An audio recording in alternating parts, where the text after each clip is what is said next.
Un niño que te conoce de hace un tiempo decidió hacer de nosotros sus espejos y con cada uno de nosotros trabajar lo que nos une, lo que nos separa, mostrar esa representación y hacer que cada uno de nosotros sea algo en su sueño, que es esto que estamos viviendo ahora.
Yo, y quién sí decirlo, atravesé los mares encantado por estar frente a esos menesteres. Yo creía que el río y el agua y todo lo que me rodeaba eran policías en una calle tan gris, tan oscura, pero tenía tanto temor que no podía más que recolectar mis propias pertenencias y decir, yo, que soy un signo. Qué difícil es verme. Qué difícil es verme. Qué difícil es verme. Una forma indefinida. Una forma indefinida. Muy difícil. Manto sobre manto, sobre manto. Sobre el mar, las sobre ramas, el mar, sobre que el mar. bifurcan ramas, porque tengo ramitas latiendo ahí abajo. Son ramas que de pronto se hacen fuego y hacen un gran incendio de todo el lugar donde va el mar, la grieta chamuscada, la arena, la pinocha, las raíces, las hojas, el tronco, la savia. Árbol sobre árbol es mi libro. Mi libro también está escrito con un madero de carbón de ese árbol. Árbol sobre árbol, sobre árbol, sobre árbol, sobre árbol, sobre árbol, sobre árbol, sobre árbol. De árbol sólido, sodio deformándose en el aire. Sobre el sodio, el árbol sólido, deformándose cartón. Ahí.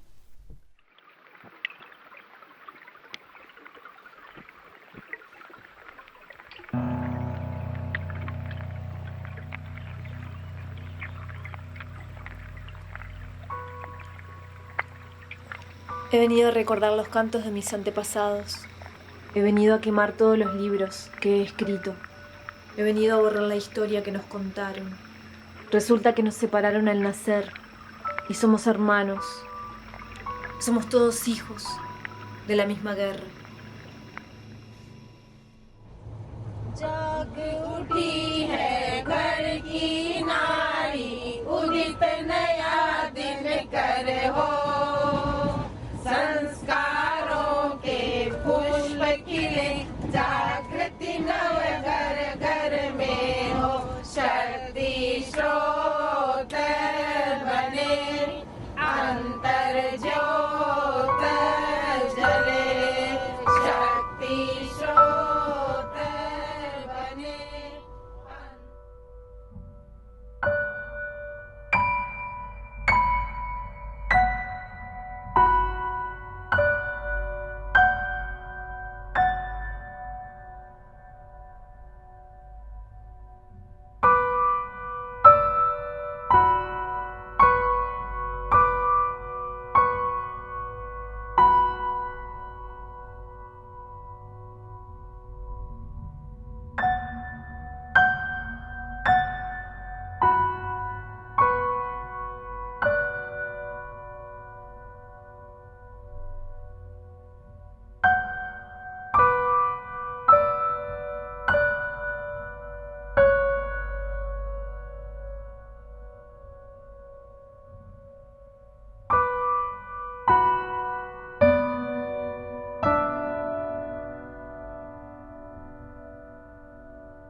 Vos estabas y te cambiabas de lugar. ¿Hacia dónde? Y además, en un banco. No eran 2 el mar árboles, estaba de fondo. sino 3. ¿Y vos dónde estabas? Eran 3 árboles. ¿Dónde estabas? Yo estaba mirándote desde otro lugar, en otro tiempo en el que vos ya no estabas, como eras antes.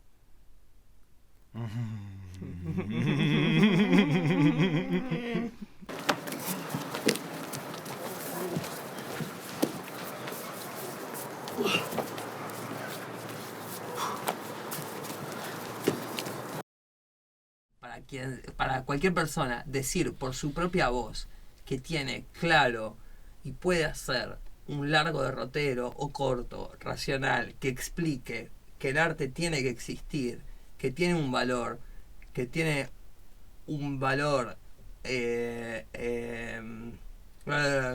humano, es por suerte, por ejemplo, se da este hecho de que me hace entorpecerme al hablar.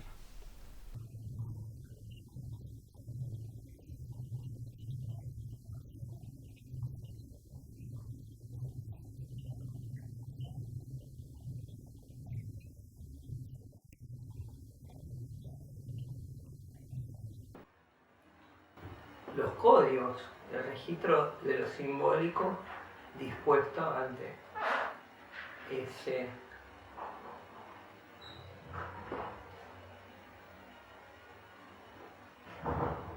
altar de lo imaginario.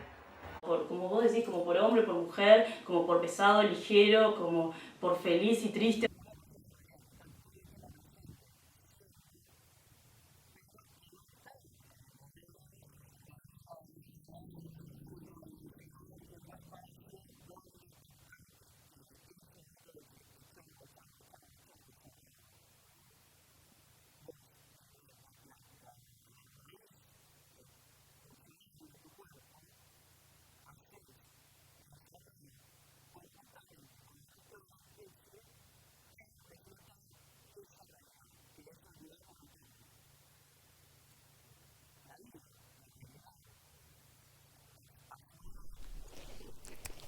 Respiro en lugares transitorios. Todo lugar es en el tiempo. Siempre a punto de desmoronarse.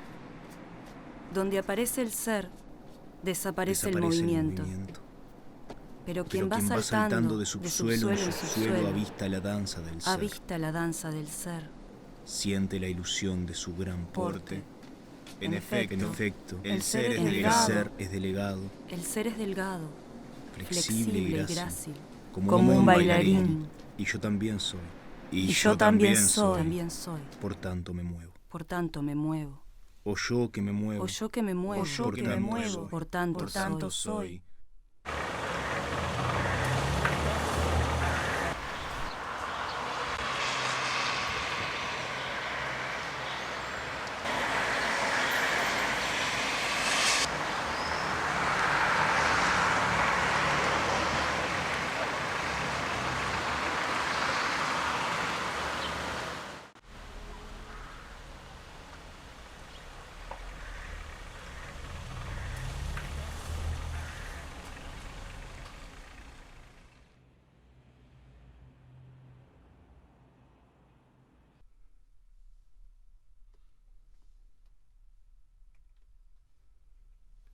Y armé de alambre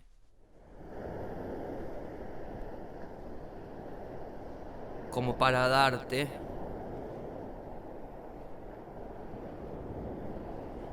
y encima de lo que había hacia la ventana, el martillo, el giro y tu nombre.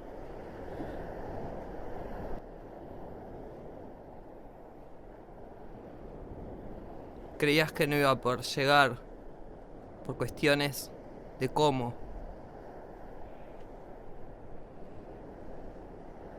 La estática, la mielina, las proyecciones, tu pequeño cuerpo proyectado entre la mielina.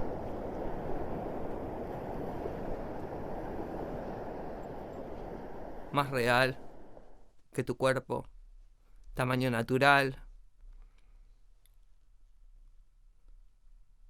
que es de alambre.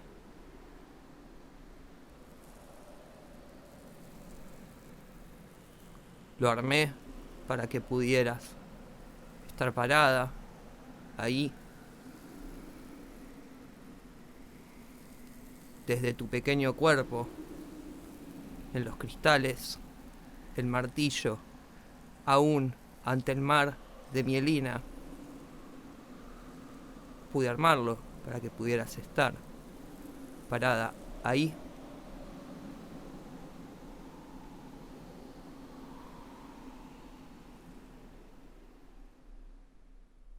Y mi sello postal, que era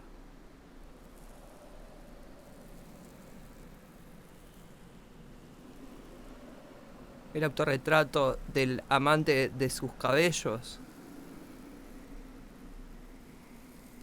mi favorito a través de los mares de mielina,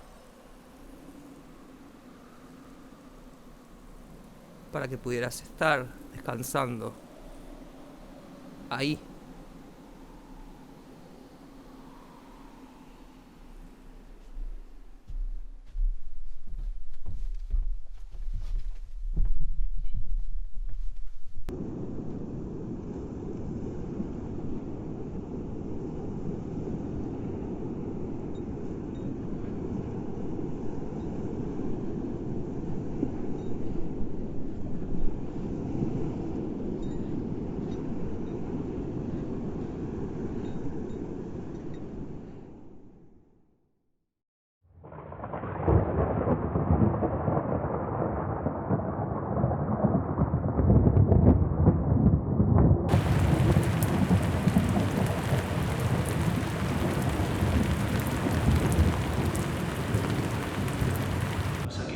Veces que he soñado, lo que rescato de los sueños es un texto.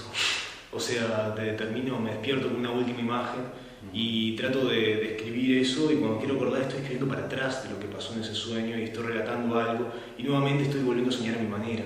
O sea, volviendo a llenar las cosas de símbolos, de representación. Sos un cyborg. ¿Eh? Sos un tipo cyborg. Soy una especie de robot, sí. Sopló mal viento toda la noche hasta que en la madrugada una estrella podrida estalló y dentro de mi sueño se despertaron alimentos que se desparramaron a la mesa de la madre y del hijo.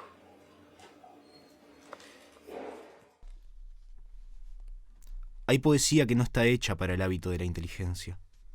Fue creada para pensar desde un lugar intermitente, porque descubrieron que había otra manera de titular la vida y que no son poetas ajedrecistas o estertores políticos, ni seres humanos voladores, sino extranjeros que hablan de una lengua inventada para hablar todavía de otro país, como muebles fantasmas que podemos atravesar sin notarlos, como la pelota que cae sobre la calle de la quinta dimensión.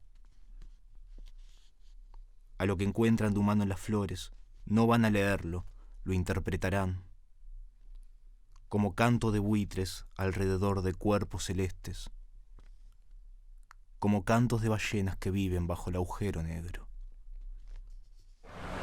Caballero del ensueño tengo purma por espada, una antigua melena se le alcanza y la ilusión. Una noche de estas noches tan amargas que he sufrido, mis harapos con sus smoking que rozaron al pasar. Tú eres primo del arquetipo, mis orgullos te rechazan, déjame con mis harapos, son más nobles que tu frac.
street.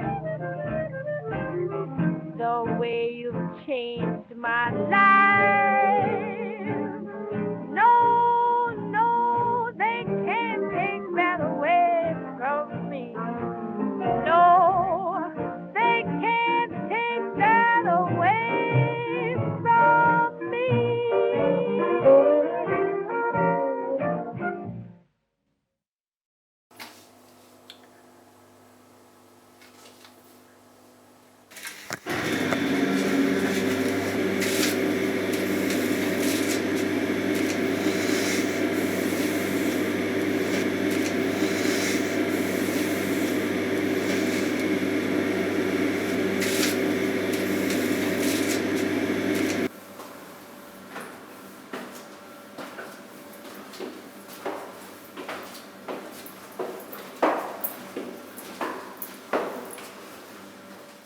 Sigo mucho a mi hermano y él está estudiando cine.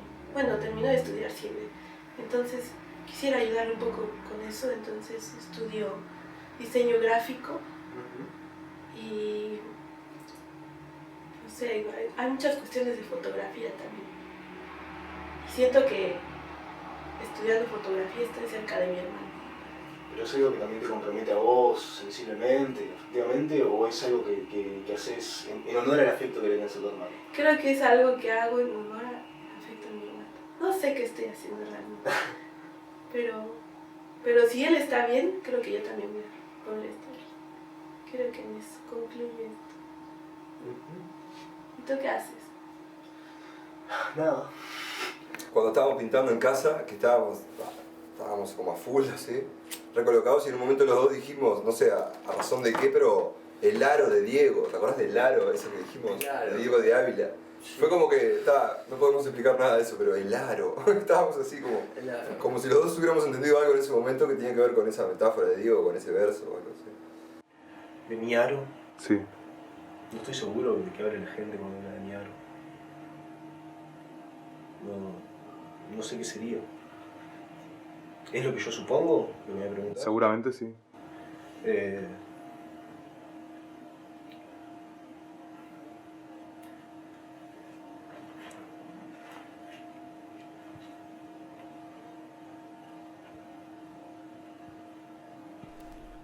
No me acuesto a cantar feliz sobre la cama sin cedro de mi paso.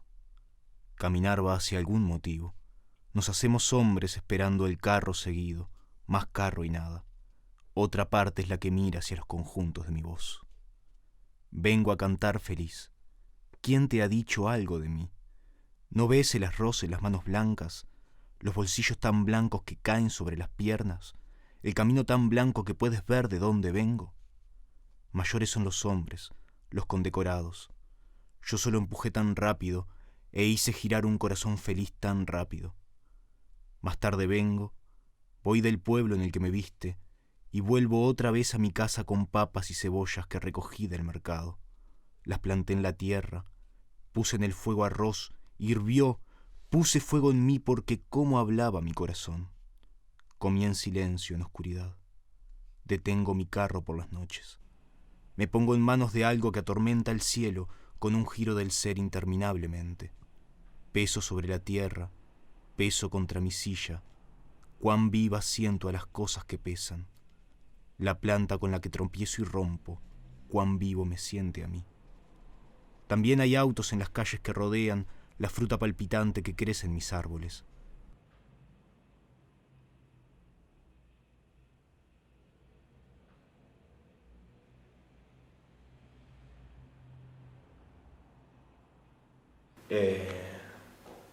Me cuesta mucho considerar bellas las cosas que no sé de mí mismo, o las cosas a las que no puedo darle una idea, pero me doy cuenta que se puede hacer con poesía y que no necesariamente son palabras eso que lo hace así.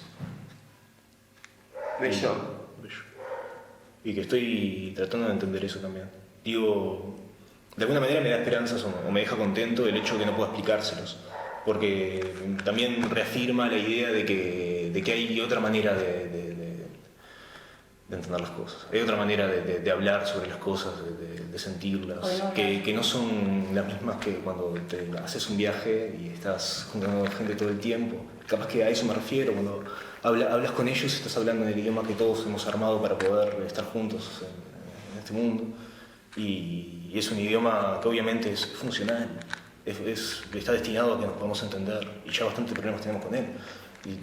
Y el otro no está destinado a eso. Capaz que nos entendemos en ese lenguaje también no destinado a entenderse también. Y eso es interesante. Sí, pero es interesante porque luego tenemos un mapa de representaciones. Vos cuando decís rosa, o decís lago, o decís árbol, todos tenemos un mapa de representaciones para hacer eso. Pero ¿qué hace uno cuando las empieza a entablar desde una relación que no entiende? Por eso, pero te digo, lo interesante es cuando te podés entender con algo que justamente está desestructurando ese lenguaje pensado para administrar, digamos, los días y la sociedad, ¿no? Con el cual nos hemos articulado, ¿no? Como cuando te entendés con algo que es otra articulación. Claro, por eso relacionado con sueños, porque me parece que cuando sueña uno no está expresando ninguna de las cosas de esa manera. Por más que se le quiera ofrecer un discurso después. Y que tiene algo también de ese otro lenguaje también, pero como trastocado, ¿no? Llevado a otro lado.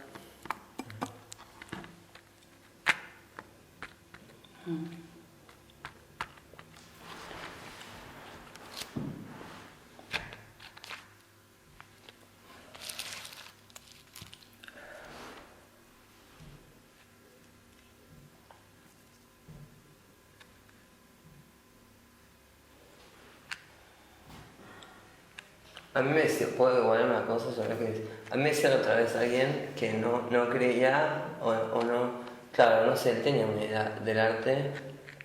En un momento de la conversación, una conversación por chat, en un momento de la conversación me dice que yo estaba poniendo cosas en absoluto y definiciones, no sé qué respuesta sobre qué cosa le habré dado. Cualquier boludez, digo yo, obviamente. Pero o no, pero yo, no importa. Si, está, le dije lo que le dije, no sé. Pero el tipo me dice que no creía en la posibilidad de que existiera lenguajes no articulados o lenguajes que no fueran posibles, como es susceptibles de computar, como el lenguaje efectivo de la comunicación. Creo que él pensaba los lenguajes del arte como en el mismo lugar o... ¿Cómo comunicás con eso? ¿Qué pensaba? Como inteligible del todo, supongo que pensaba. Que era todas las obras de arte inteligibles para gente con la capacitación, ¿no? Específica para él. Supuse que era eso. Y capaz que tiene razón. Capaz que tiene razón, pero digo, no sé. Como que me hizo pensar en eso, como lenguajes no articulados, no puede ser una manera, o conexiones que no son necesariamente. Sí. Perdón. No, está bueno, está bueno.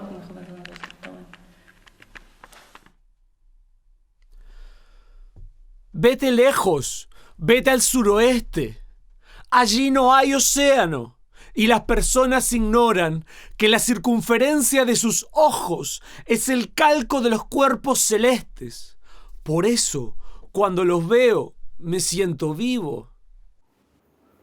Vete lejos, muy lejos, donde no haya ni un solo rastro de nada que se parezca a un anhelo. Piensa en tu hermana. Ella crecerá y será mujer y entenderá que la única forma de vivir es yéndose lejos, muy lejos, donde ya nadie es un hijo.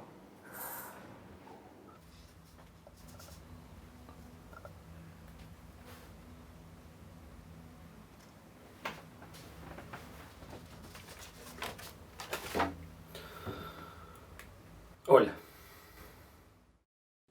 Justamente una armazón performativa del poema. El poema se va creando en sí mismo ahí, en la página. Va descubriendo en la página qué poema quiere ser. Y va a expresar las diferentes identidades que ese cuerpo tiene. Va a manejar que el cuerpo tiene diversas identidades. identidades de género, identidades de acción social, identidades de padecimiento, pero va a tener diversas identidades y el poema va a manejar esa pluralidad de identidades. Que eso marca una gran diferencia con un autor que pretende que cada uno de los poemas que están en ese libro está conformando un solo significado.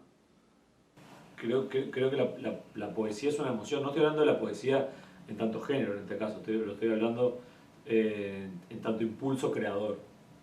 Entonces no podría distinguirla de otro arte en ese sentido. Me parece que es común a cualquier arte. Y creo que tiene que ver con eso, tiene que ver con la formulación de una pregunta, no de una respuesta, justamente. Como la formulación de una pregunta sobre el origen de la naturaleza.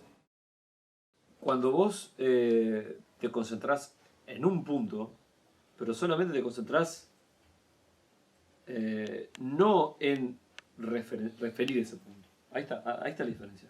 Vos podés pensar algo sin referirlo, podés pensar algo sin decirlo, sin hablar sobre ello. Estoy de acuerdo. Cuando te pones a pensar en un punto, pero desde el lugar donde no construís imágenes con respecto a él, intentás huir de las imágenes, ¿sí?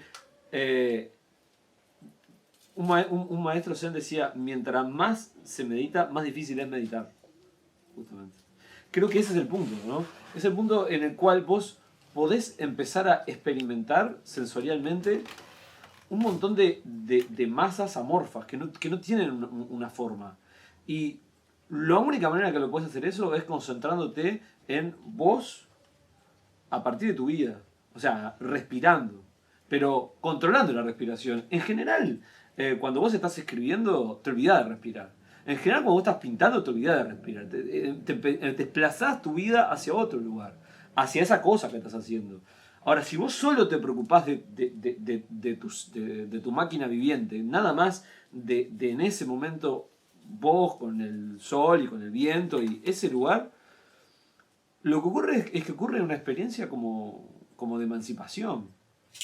O sea, es una experiencia como de nada.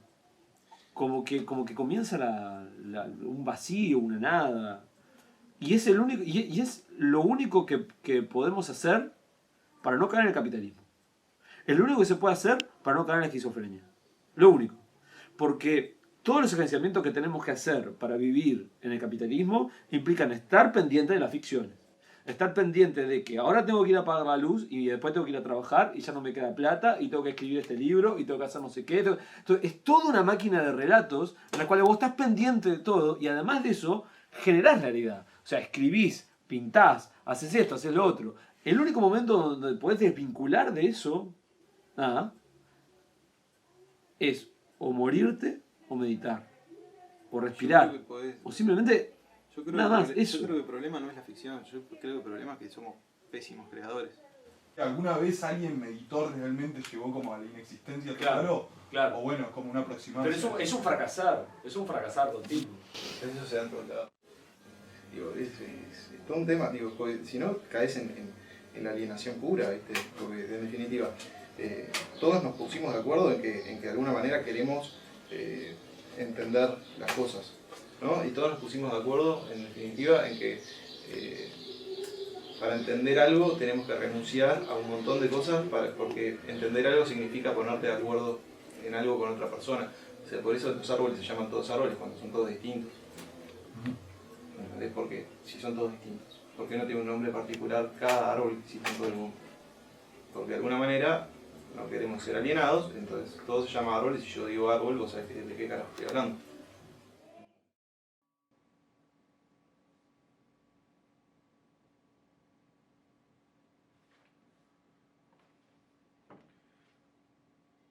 Acá. Una ley esotérica afirma que un símbolo es más poderoso espiritualmente cuanto más simple sea. La fuerza suplanta la forma. Cuanto más desaparece la forma, más aparece la fuerza. Si nuestro intelecto aprende a ser receptor, el ego se contrae y realiza la anulación del yo, desprecio de la conciencia de su propia importancia, disolución de la existencia personal en la impersonalidad sagrada. Eso de lo sagrado como una impersonalidad, me parece que está buenísimo.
Me gusta comer cerebros de oveja con salsa de champiñón.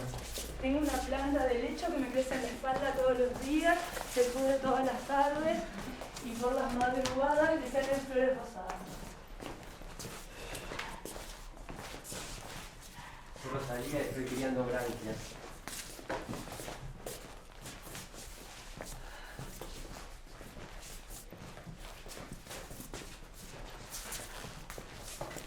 Ayer me coronaron princesa, pero vino mi madrastra y me sacó la corona.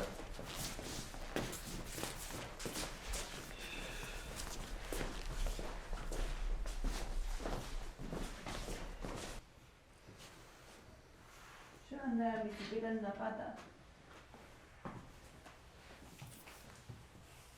Me encanta la carne.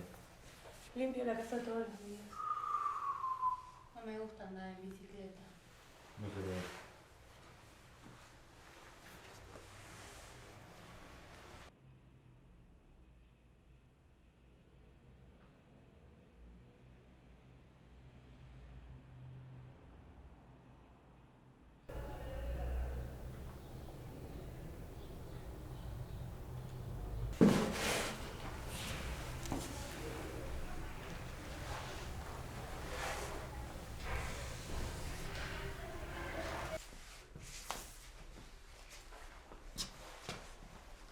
En mi cuarto hay nubes.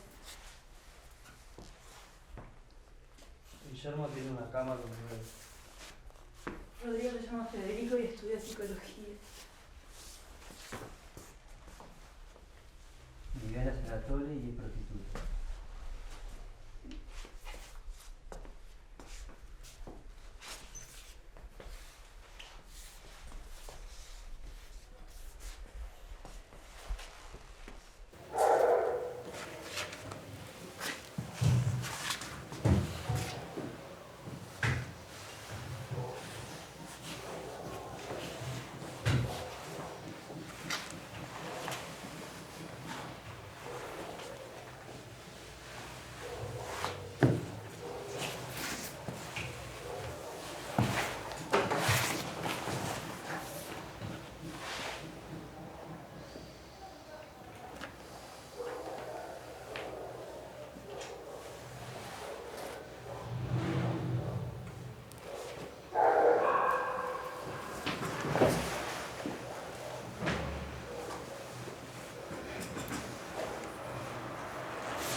Heridas por los objetos con aristas, por la materialidad del signo surcado.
La compaginación de la tarde me desarma las partes que yo creí que fueron mis huesos.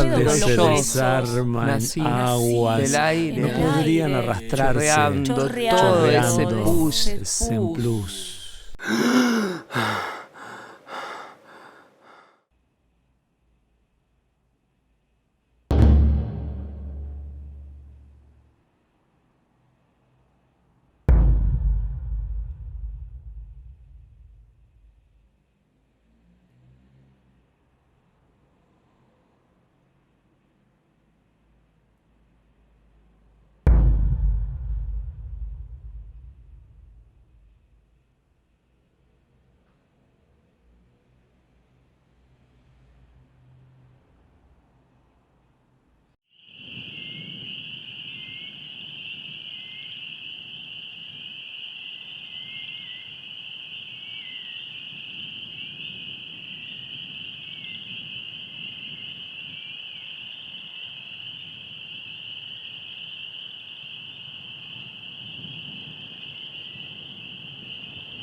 Si hace mucho frío y estás en un lugar abierto, procura apoyarte en una pared.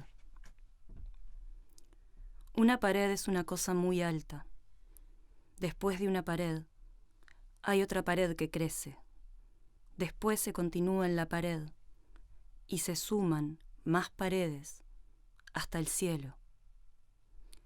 El cielo no conoce las paredes.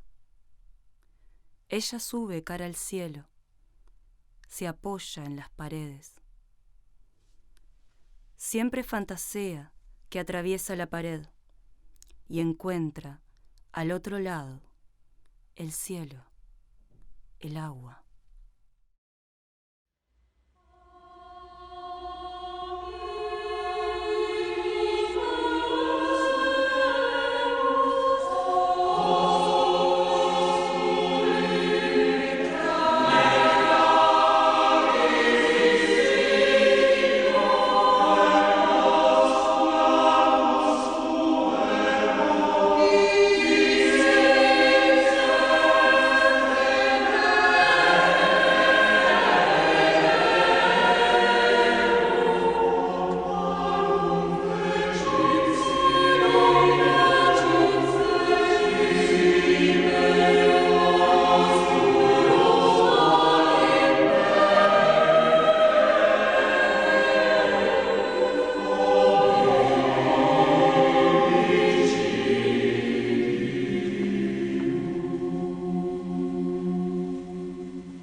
espacio donde respirar. Y la creación de silencios es como un trabajo que hacen un montón de artistas buenísimos. Buscar silencios, ¿viste? Y eso. Yo creo que más traté de masticar eso. A veces, seguro busco el silencio a veces, pero no me doy cuenta. Traté de masticar eso y fue pesadísimo. Vos también lo viste, pesadísimo, algo bastante cercano, ¿no? En tu trabajo como una especie de acceso visual a lo sináptico, a la biología, digamos, como al revés de las acciones simbólicas, digamos, como los soportes materiales de toda la actividad, así como de todas las flores cerebrales. Yo siempre te digo, como veo lo tuyo y es como que tuviera como un vértigo interior de mi cuerpo.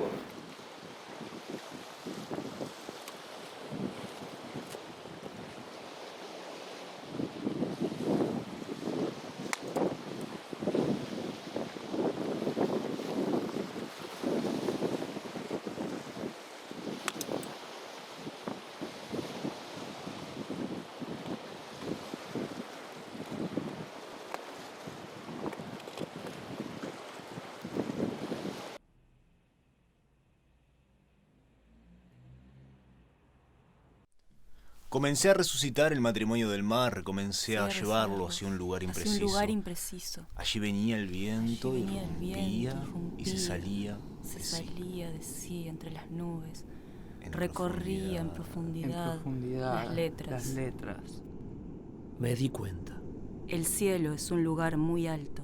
Yo te confío que mires al animal de la palabra. Camine o trepe, el cielo es un lugar que no para. Yo te sugiero que escuches al animal de la palabra. El cielo es un lugar que baja. Sí, me di cuenta. Entonces después, o sea ahora, se disuelven en su propia desaparición. Siente como un lugar muy cierto que el cielo no es en parte alguna. El cielo no es ningún lugar.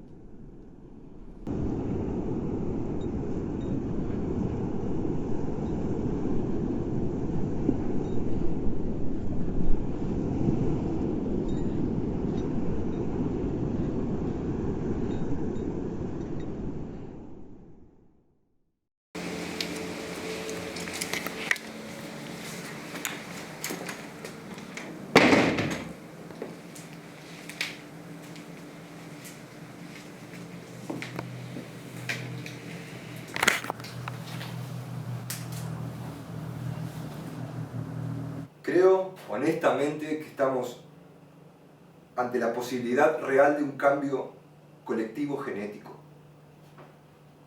Creo que hemos acumulado por siglos movimientos esenciales y extraordinarios que están a punto de transportar nuestra propia materia a mecanismos análogos a los de un Dios.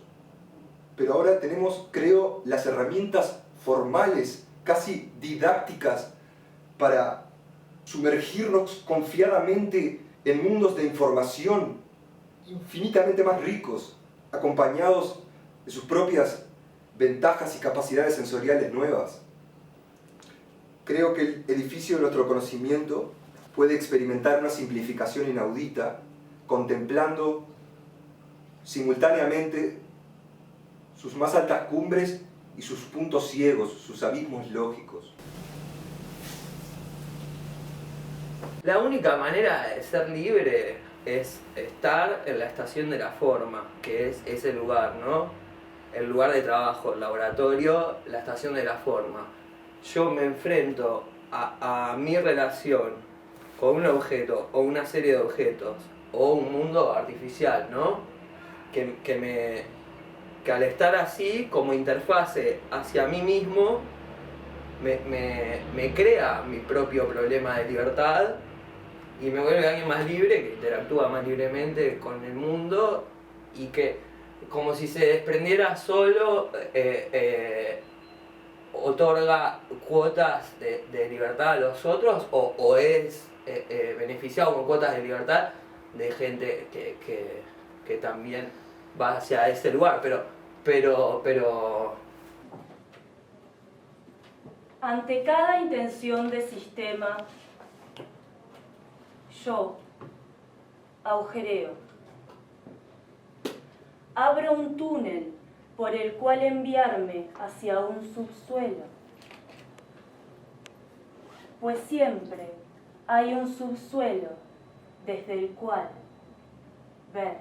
La veo que está moviéndose, que hay siempre algo que se está moviendo, que está pasando, que está sucediendo, que acontece y que cambia otra cosa, y veo referencias corporales muy fuertes de cambios de cuerpo, de procesos en los que el cuerpo está totalmente involucrado y donde las palabras están vibrando y no hay una idea como de purificar esa imagen para dejar algo más estático ahí o más contemplativo, sino que siento que hay como un flujo muy carnal, así que es hasta violento, a veces en un buen sentido, porque a mí me gusta también que sea así, o sea, me interesa eso, y bueno, no sé, veo eso, veo como esos procesos en los que las dicotomías de repente están también deconstruyéndose y los géneros tampoco están anquilosados, o sea, se están recuestionando y reescribiendo.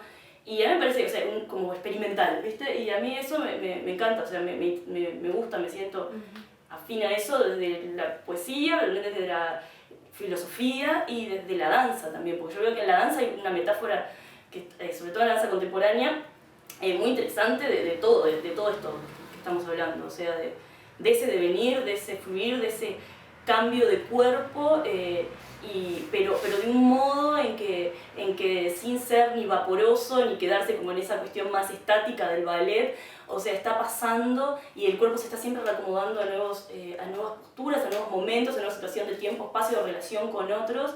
Y no es nada digo, perfecto, digamos, como unitario y unívoco, ¿no? Es como que siempre está moviéndose de un modo. Y es como veo como esa cosa en la danza de poder tener una ligereza y tener una solidez también. O sea, no ser algo vaporoso, o sea, como una liviandad que no tenga buen arraigo al piso, al suelo, y al mismo tiempo no tampoco caer en una de esas dicotomías en la cual, bueno, olvidemos el cielo, yo qué sé. Es como que está suelo y cielo, y esa relación que yo le di pila en lo que vos escribís, y que yo también la tengo como esos lugares por los que siempre como esa relación entre suelo y cielo, arriba y abajo, y en el movimiento eso. Entonces yo ahí en la danza también encontré, poniéndome a leer un poco, además de haciendo cosas, poniéndome a leer un poco que está muy en consonancia, ¿no?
¿Vos te acordás del primer recuerdo que tuviste autosugerido de futuro a pasado?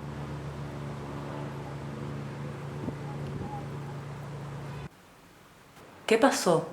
¿Qué hiciste? Sí, puede ser. Es que capaz que la infancia es el lugar mítico por excelencia, o sea, el territorio fantástico de verdad al que uno puede recurrir. Es decir, yo no sé si recuerdo claramente mi infancia, pero sí sé que me he puesto a inventar muchísimo sobre ella. Y a mí siempre me gusta mucho reinventar y reinventar un origen que no estoy seguro que haya sucedido.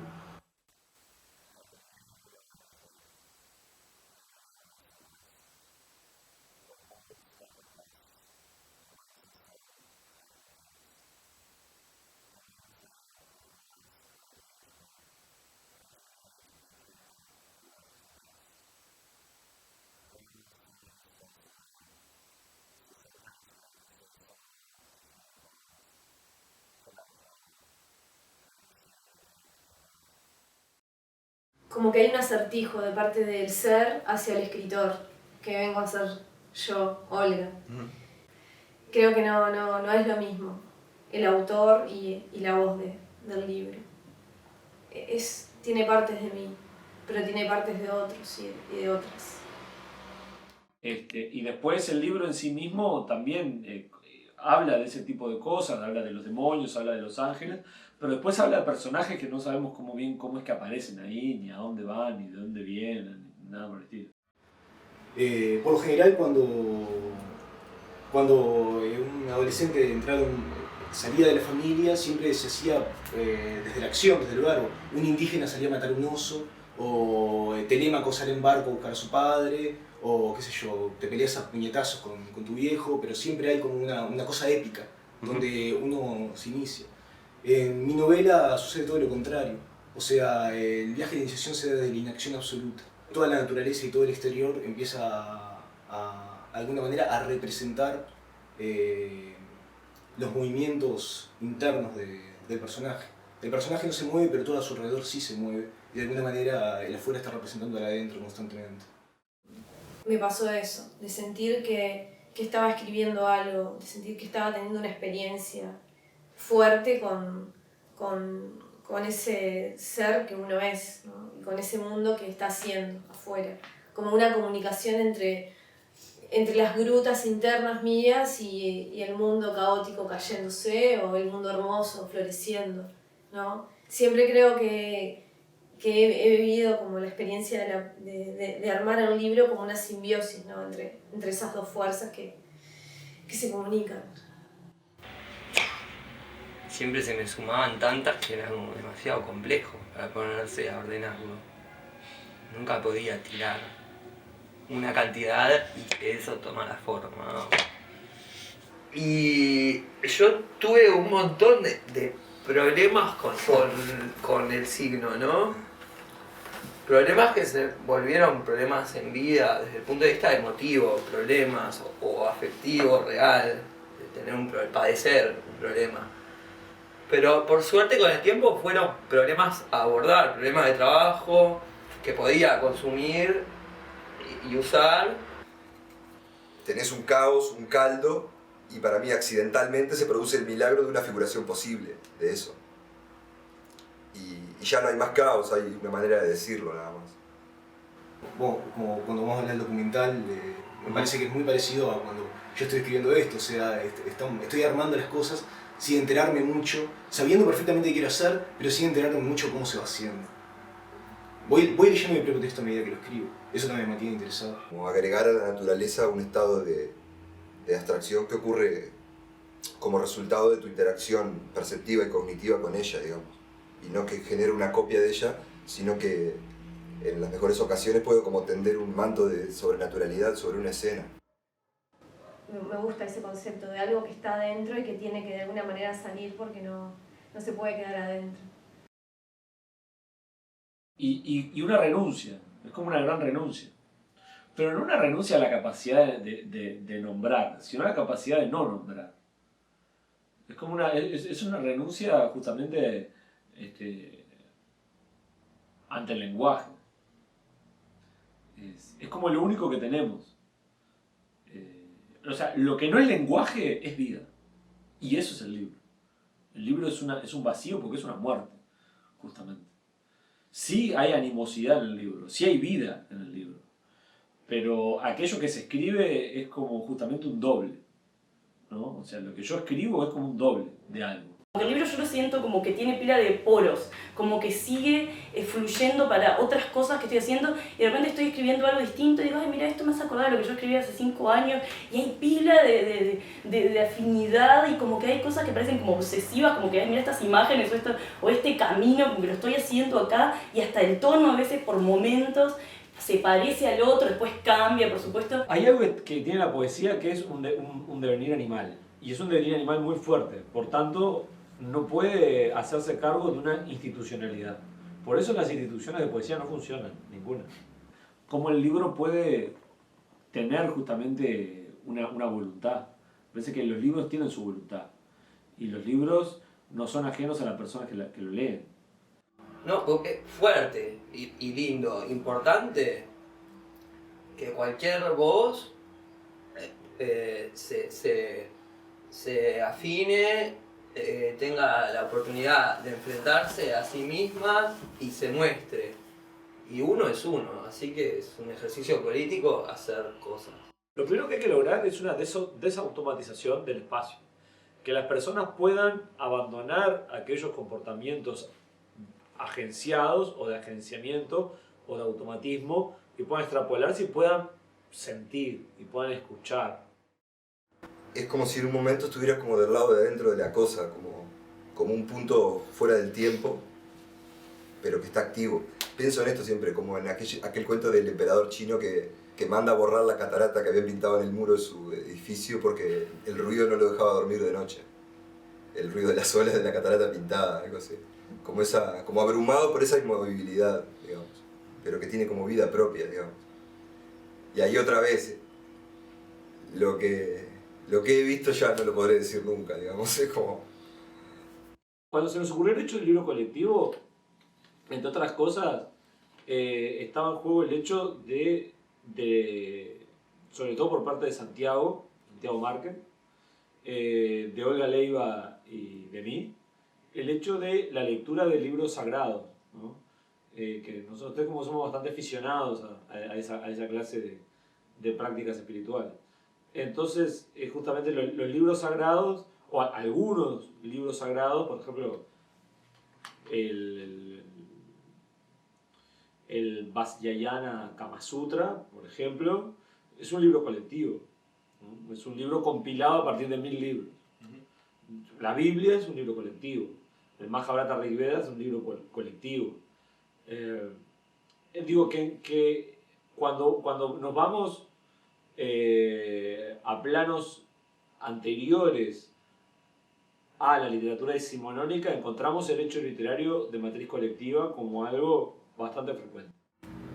También está como la obra que estamos haciendo todos y cómo funcionamos paralelamente y uno es el relato de otro ilustra lo de otro, no sé, como todos haciendo la catedral, algo así. En el caso de la Torre de Babel, por ejemplo, que es interesante porque también está dentro de Génesis, se dice que los hombres querían crear una torre para llegar al cielo y que debido a su codicia y su vanidad, Yahvé confunde sus lenguas, ¿no? A mí me parece que es totalmente lo contrario, justamente. Yo creo que Yahvé quería que tuviera una lengua única, una lengua donde Yahvé significara Yahvé, justamente. No iba a querer Yahvé que hubiese una multiplicidad de lenguas. Me parece que la multiplicidad de lenguas al revés, es algo que pudieron lograr hacer los hombres. Es un logro, es un triunfo de los hombres ante Yahvé. Al menos intentar la humildad, ¿no?, en la escritura y aceptar, asumir que estamos todos escribiendo un gran libro, que es mucho más grande que el pequeño libro que cada uno escribe, ¿no? Y así en todas las artes y así con todas las cosas. Como sin encuentro no... ¿Para qué la creación? Y diariamente como que acuden, ¿no? Como las amistades, las voces de tus amigos, de tus conversaciones. como que somos mutuamente maestros entre nosotros, eso está muy claro. Aparte de estar como muy enamorados todos. A mí me pasó que cuando conocí a Manuel, enseguida conocí a Santi, y después me fui a vivir con Diego, y después conocí a Andrés, o sea, como que se dio algo muy bello, y fue que simplemente como que empezamos a resonar en nuestras escrituras, en nuestras vidas cotidianas también, digo, como que fue algo se estaba como, no sé, armando ahí y nosotros lo estábamos sintiendo. Creo que ahora estamos un poco en otra etapa, ¿no? Seguimos, ya estamos escribiendo realmente un libro juntos, o sea, estamos creando algo y vamos hacia un lugar, por más que cada uno tiene sus escrituras, sus miradas y sus sueños, estamos realmente, siento yo, ¿no? Como recorriendo una construcción que empezó hace unos años. Y yo nos veo crecer mucho, ¿sí? Nos veo ayudarnos a entender el mundo entre todos, así es un poco más fácil habernos encontrado y mucho más hermoso, seguro.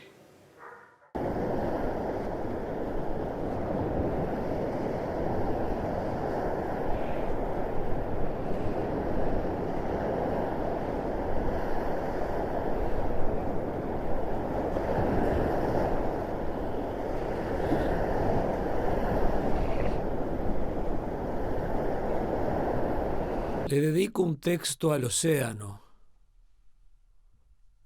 No es tan difícil caminar sobre él.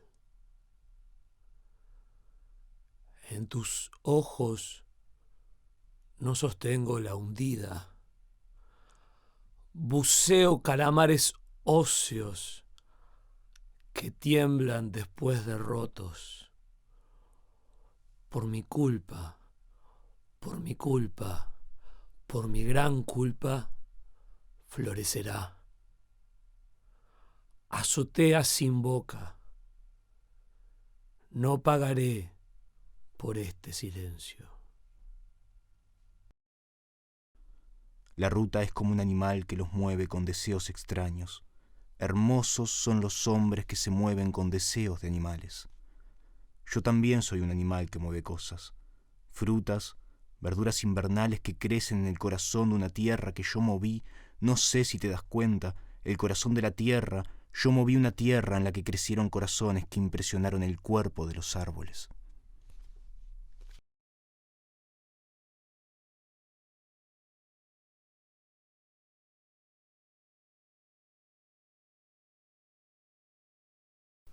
En la memoria se generaban planos y frases, y se iban tejiendo hacia otra escena, en la cual se transformaba y repetía y volvía y rechazaba.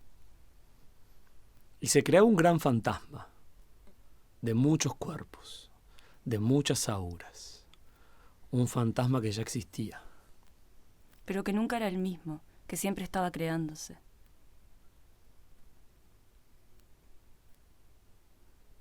No era posible repetir el mismo gesto. Porque todos estaban soñando. Y se despertaba de nuevo. Y sacaba 2 árboles que se cosían. Pero eso era en el sueño. Y bueno, no sé, creo que había llegado ahí. Yo creo que como que vamos llegando a lugares físicos, por más que sean en el sueño, sean en otro lado, pero hay como que estamos en lugares físicos. Ahí yo creo que estaba como un oasis. Y después escribí una cosa que decía: vamos, abandona tu oasis, el desierto te necesita. Y yo te decía que todo lo que podía comentarte al respecto lo consideraba superfluo, porque dependía del texto que estuviera atravesando, o sea, dependía del lugar donde empezar a razonar eso, y que el otro día podía empezar a razonar de otro lugar, y que todos los días podía opinar algo diferente sobre lo mismo. Hoy no estoy de acuerdo en nada de lo que dije en ese momento. Comprendí que el ángel que me miraba No era un semidios dispuesto a protegerme, sino que debía amamantarlo con mi atención. Atendí sus alas de papel negras de tanta palabra tatuada. Anoté un verso en mi mente que luego regresó a mí, años después. El ángel describía a la perfección la geografía del cielo y así me guiaba por el calendario humano.